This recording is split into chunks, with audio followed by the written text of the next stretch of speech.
So let me make it clear. The United States is today more deeply engaged in more parts of the world on more consequential issues than ever before in history, all at one time. And the reason is that our interests demand it, and our friends and our allies welcome it and want it. We therefore anticipate additional opportunities and challenges in the months to come in such places as Ukraine, Afghanistan, Central America, Colombia, Cyprus, Libya, South Sudan, Burundi, and the list goes on. We have no illusion about the difficulties, but believe me, we are confident, I am personally confident, that because the values we bring to the table are what they are and reflect those of the American people, I believe we have earned strong international support, and I believe we will keep it over the course of these challenges. Now, as we prepare for this year, let me make it clear, my friends, it is vital that we undertake all of these efforts with the fullest possible strength for our country. Patriotism demands it. Commitment to our country demands it. Our interests demand it. And that is the primary reason why I wanted to drop by here this afternoon. As someone who served for more than a quarter of a century, almost 29 years in the United States Senate, I deeply respect the foreign policy prerogatives of the Congress and of the United States Senate, and as a former chair of the Foreign Relations Committee, I am particularly sensitive to them. I also respect enormously the responsibility to advise and consent on nominations that are put forward by the President. But at the same time, I think most Americans would agree that in managing world affairs, the United States of America should always strive to put our most capable team on the field. And it just doesn't make sense. It hurts our country to do what the Senate has allowed to happen over the course of these last couple of years. And that is to leave open, for sometimes more than a year, vacant, important positions for our nation. Fritz Mondale, former Vice President Mondale, wrote a terrific op-ed over the break regarding the importance of having ambassadors in place at this day, in this moment of American history, where they can do any number of things vital to our security and advancing our economic prosperity. But right now, the Undersecretary of State for Political Affairs, one of the most pivotal positions in this department, the very hub of our day-to-day diplomacy, with every region, is vacant. We have in Ambassador Tom Shannon, an outstanding nominee for Undersecretary, a veteran of Foreign Service officer whose nomination was approved unanimously by the Senate Foreign Relations Committee, and yet for months, one person has been holding up his nomination. No vote on the Senate floor.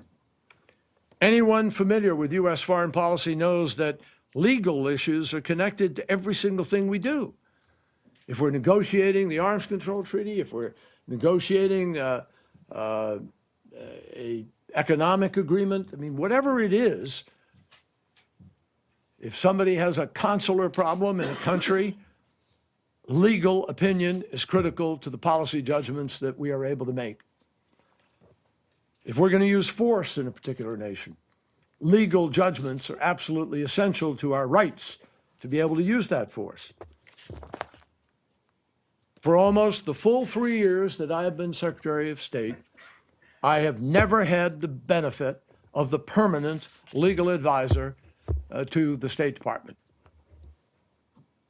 We've had extraordinary, capable, acting leadership, and I'm very grateful to Mary McLeod for her extraordinary leadership over this period of time.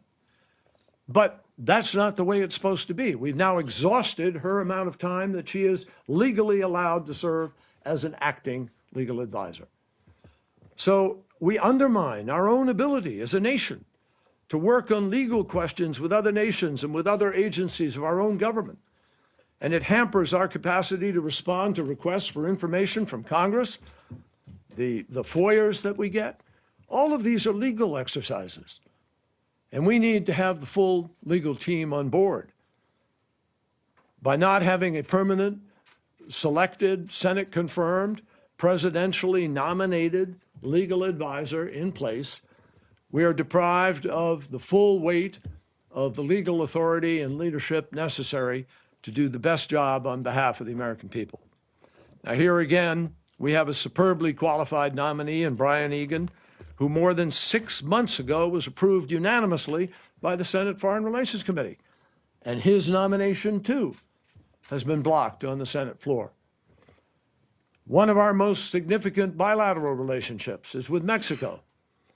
And this is true economically, environmentally, socially, on border security, which you hear presidential candidates chomping about, law enforcement cooperation, and immigration. It is a relationship that thrives on mutual respect. And that is why the president chose a professional, a civil servant, Roberta Jacobson, one of our country's top diplomats, and a career civil servant, to be our ambassador to Mexico City. And it is disparaging to that country that we don't have the respect to send the ambassador that that country needs and deserves. Roberta's nomination was approved by the committee.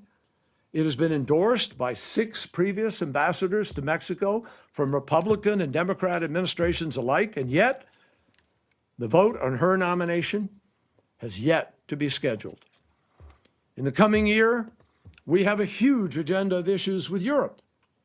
From countering Daesh, we've seen what happened in Belgium, we've seen what happened in Paris, we see the need of any number of nations there to join with us. They're all members of our coalition against Daesh. They make up part of the 65 who have joined the fight to destroy Daesh. And yet we have not reciprocated with the respect to put the ambassadors in place who can work at the highest levels of national security in order to help organize that effort and promote America's commercial interests and ensure the security and the effectiveness of congressionally mandated changes in the visa waiver program. All of these are issues with direct impact on the safety and the prosperity of the American people. So this is not the time to have vacancies in our diplomatic posts, and certainly not the time to have a vacancy because 99 other senators or 90 other senators or 80 even are being refused the opportunity to be able to have a vote. The Senate can fix this very quickly by voting soon on these ambassadorial nominations, already approved by the committee, 8 already approved by the committee on the Senate floor waiting for a vote, 9 in the committee waiting to be passed out. So in making these requests, I just want to make it clear. I fully respect the Senate's right to deliberate carefully. And indeed, the advice and consent process was meant to provide that kind of deliberation. But there is a point where the equities involved in these relationships and in our national security interests and our economic interests mandate that on behalf of the American people, we should have a vote. So let somebody who opposes the nomination come to the floor and state their reasons for opposition, and let senators make up their minds and pay the respect to the rest of the Senate that they deserve to be able to cast their votes and make up their minds. But end this notion that one United States senator or 2 can stop the entire process and put the United States not just in an embarrassing situation, but in a negative situation that actually hurts our security, hurts our interests, sets back our ability to carry our values at the highest level, and most importantly, sets back our ability to organize fully our effort to defeat Daesh and protect the people of the United States of America. I ask that when the men and women that we send up are clearly qualified and supported by enough senators for confirmation, then the process should go forward at a reasonable pace. That is fair, and it is the good democratic way to do business. And we face many challenges in the world today. We should not be making our own jobs harder by failing to put ourselves in the best position possible.